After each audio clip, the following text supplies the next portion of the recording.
This is sort of a dry run. What I'm just showing you are two units. One unit under the blue pyramid, and then of course we have an antenna.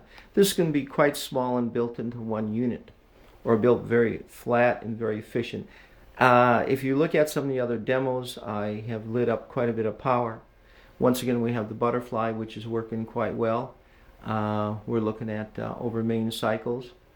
We have a lot of different type of lighting that we use.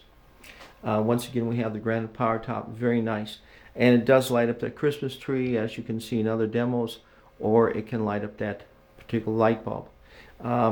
This is part of a demo that I normally do, show proof of concept. And what we're going to do is package these particular devices into small units, and they can work with repeaters, so we can do a table in the middle of, like, say, a restaurant or any kind of facilities.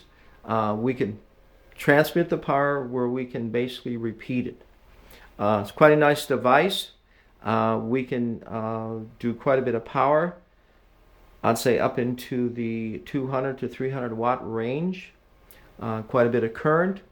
And once again, we have a system that does work, very functional, a number of patents on this particular product. And also we're going to apply this to many different other types of applications. Thank you very much.